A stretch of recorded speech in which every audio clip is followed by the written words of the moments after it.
আসসালামু আলাইকুম। এখন আপনারা দেখবেন সংবাদ শিরোনাম। শেষ দিনে বিদ্রোহীদের প্রত্যাহারে নজর বিএনপি জোট মনোনীতদের। জামায়াত ঐক্যের ৪৭ আসনে জট খোলার অপেক্ষা, কয়েকজন তাকিয়ে আছেন আদালত। বিভিন্ন দেশের রাষ্ট্রদূত ও বিশিষ্টজনদের সাথে জামায়াতে ইসলামীর মত বিনিময়, সংস্কারের পক্ষে থাকলে যে কোনো দলকে সঙ্গী করার ঘোষণা doctor শফিকুরের। My party believes that only through democracy and free, fair and transparent elections can we move forward as a prosperous country. BNP chairman Tarique রহমানের সাথে আজও 4 রাষ্ট্রদূতের সৌজন্য সাক্ষাৎ, নির্বাচনের পরিবেশ সহ বিভিন্ন বিষয়ে আলোচনা। সহ পশ্চিমা কয়েকটি দেশের দূতদের সঙ্গে তারেক রহমানের বৈঠক। যশোরে ভার্চুয়াল সভায় বললেন, জনগণের জীবনে বাস্তব পরিবর্তন আনায় আমরা রাজনীতিটাকে এমনভাবে নিয়ে যেতে চাই যাতে সাধারণ মানুষ বলতে আমরা যাদেরকে বুঝি সেই মানুষগুলোর পাশে যাতে আমরা দাঁড়াতে পারি। রাজধানীতে স্কুলের আড়ালে চলছে কিশোর গ্যাং। কোচিং ব্যবসার লাভ দেখে স্কুল খুলে চালাচ্ছেন নানান অপকর্ম। অলমোস্ট অল মেল স্টুডেন্টস তারা কিশোর গ্যাংয়ের সাথে জড়িত। আমাদের বাড়ি থেকে নাকি আমাদেরকে বের করে দিবেন, তারা নাকি এখানে স্থায়ীভাবে থাকবে। এটা আমার একটা ভুল। কিন্তু আমি মার্কেটিংটা একটু বাচ্চা বেশি আকর্ষণ করতে পারবো, এই জন্য আমি এটা লাগাইছিলাম।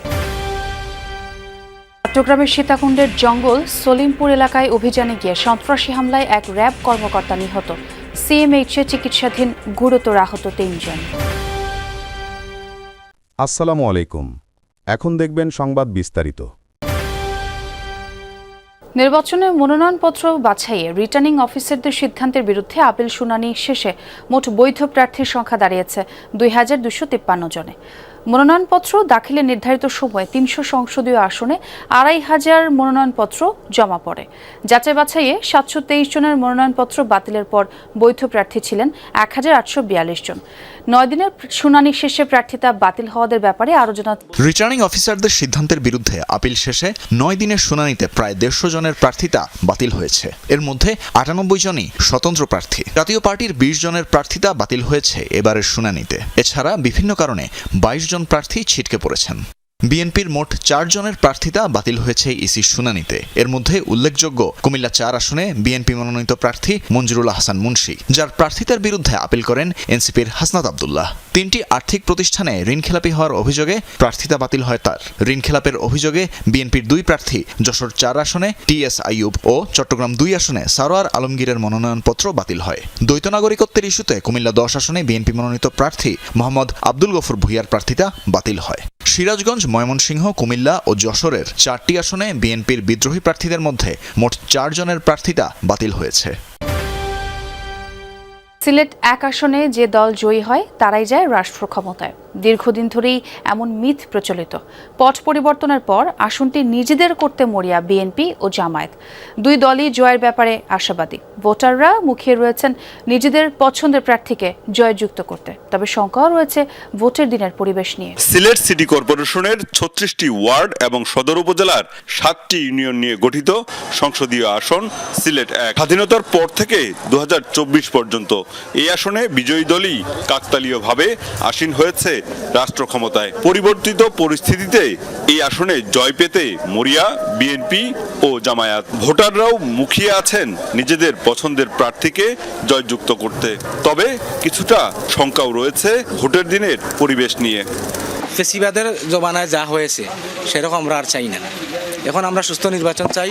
আমরা যার কাছে আমাদের এই মূল্যবান ভোট আমরা তাকেই দিব, যার কাছে আমরা দেশ নিরাপদ মনে করব। ভোট আসে, ভোট যায়। প্রার্থীরা প্রতিশ্রুতি দেয়, নির্বাচিত হয়। তবে খুব একটা ভাগ্য বদল হয় না চুয়াডাঙ্গার মানুষের।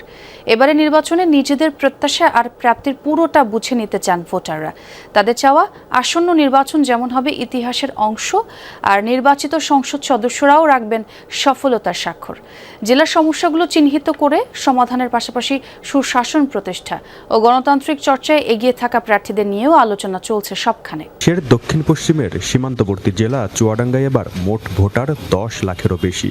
2 2 আসনে নির্বাচিত হবেন 2 জন প্রতিনিধি, যাদের ঘিরে আবর্তিত হচ্ছে জেলার সাধারণ মানুষের প্রতি। অতীতে উন্নয়নের নানা প্রতিশ্রুতি দিয়েছেন অনেকেই, সংসদেও গেছেন, কিন্তু ভোটারদের প্রাপ্তির খাতা শূন্য।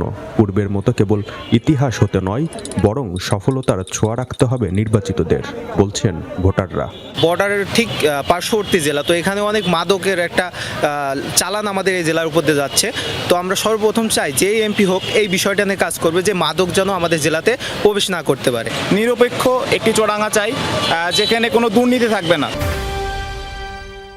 জাতীয় নির্বাচনের দিন গণভোটে হ্যাঁতে ভোট দেওয়ার আহ্বান জানিয়েছেন প্রধান উপদেষ্টা ডক্টর মুহাম্মদ ইউনূস। জাতির উদ্দেশ্যে দেয়া এক ভিডিও বার্তায় তিনি এই আহ্বান জানিয়েছেন। আগামী 12ই ফেব্রুয়ারি জাতীয় সংসদ নির্বাচনের দিনেই অনুষ্ঠিত হবে গণভোট। গণভোটে আপনি হ্যাঁ ভোট দিলে বৈষম্য, শোষণ আর নিপীড়ন থেকে মুক্ত হবে বাংলাদেশ। গণভোটে হ্যাঁ ভোট মানে তত্ত্বাবধায়ক সরকার ও নির্বাচন কমিশন গঠনে সরকার ও বিরোধী দল একসঙ্গে কাজ করবে। সরকার ইচ্ছামতো সংবিধান পরিবর্তন করতে পারবে না। গুরুত্বপূর্ণ পরিবর্তনের জন্য জনগণের সম্মতি নিতে হবে। বিএনপি ও ছাত্র দলের চাপের কারণেই নির্বাচন কমিশন ঋণখেলাপি ও দ্বৈত নাগরিক প্রার্থীদের পক্ষে পক্ষপাতমূলক রায় দিয়েছে। এমনটা চলতে থাকলে জোট বেঁধে মাঠে নামার হুঁশিয়ারি দিয়েছেন এনসিপির আহ্বায়ক নাহিদ ইসলাম। কোনো ইলেকশন ইঞ্জিনিয়ারিং মেনে নেওয়া হবে না উল্লেখ করে বলেন, এবারের নির্বাচন হবে 91-এর মতো।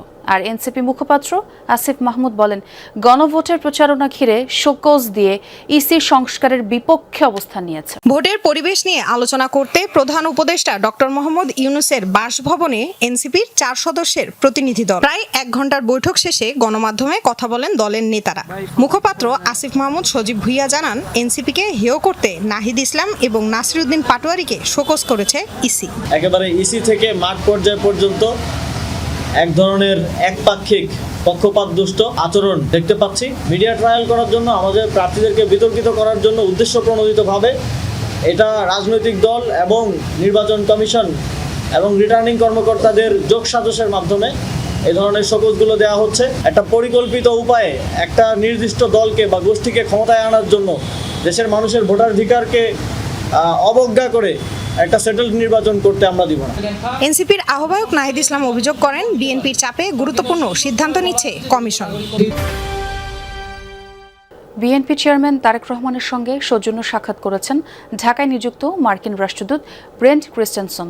এ সময় দূতাবাসের আরও কয়েকজন কর্মকর্তা উপস্থিত ছিলেন। বিকেল 4টা নাগাদ গুলশানে বিএনপি চেয়ারম্যানের কার্যালয়ে এই সাক্ষাৎ হয়। সাক্ষাতে তারেক রহমানের সঙ্গে মহাসচিব মির্জা ফখরুল সহ অন্যরা উপস্থিত ছিলেন। এর আগে বেলা 11টার পর তারেক রহমানের সঙ্গে সৌজন্য সাক্ষাৎ করেন ঢাকায় নিযুক্ত কানাডার রাষ্ট্রদূত অজিত সিং। আর বিকেলে সৌজন্য সাক্ষাতে যায় ইউরোপীয় ইউনিয়নের রাষ্ট্রদূতরা। মাইকেল মিলারের নেতৃত্বে প্রতিনিধি দলে ছিলেন স্পেনের রাষ্ট্রদূত গ্যাব্রিয়েল সিস্তিয়াগা ওচোয়া, সুইডেনের রাষ্ট্রদূত নিকোলাস উইক্স, ডেনমার্কের রাষ্ট্রদূত ক্রিস্টিয়ান ব্রিক্স মোলার, জার্মানির রাষ্ট্রদূত চিম প্রোস্টার, ইতালির রাষ্ট্রদূত আন্তোনিও আলেসান্দ্রো, ফ্রান্সের রাষ্ট্রদূত মারি মাসুদপয় এবং নেদারল্যান্ডসের আন্দ্রে কার্স্টেন্স। পরে বিএনপি চেয়ারম্যানের পররাষ্ট্র বিষয়ক উপদেষ্টা কমিটির সদস্য হুমায়ুন কবির জানান, নির্বাচনী পরিবেশ নিয়ে রাষ্ট্রদূতেরা সন্তোষ প্রকাশ করেছেন। মিছিল, মিটিং আর স্লোগান নির্ভর রাজনীতিতে সীমাবদ্ধ থাকতে চায় না বিএনপি, বরং মানুষের কল্যাণে সরাসরি কাজ করাকেই নিতে চায় রাজনীতির মূল লক্ষ্য হিসেবে। আর এই মন্তব্য করেছেন বিএনপি চেয়ারম্যান তারেক রহমান। যশোরে বিরল রোগে আক্রান্ত শিশু আফিয়ার পরিবারের সাথে ভার্চুয়ালি সাক্ষাৎ করেন তিনি। জানান, বিএনপি ক্ষমতায় গেলে স্বাস্থ্যসেবা, কৃষি ও সামাজিক নিরাপত্তায় বড় ধরনের জনবান্ধব কর্মসূচি বাস্তবায়ন করা হবে।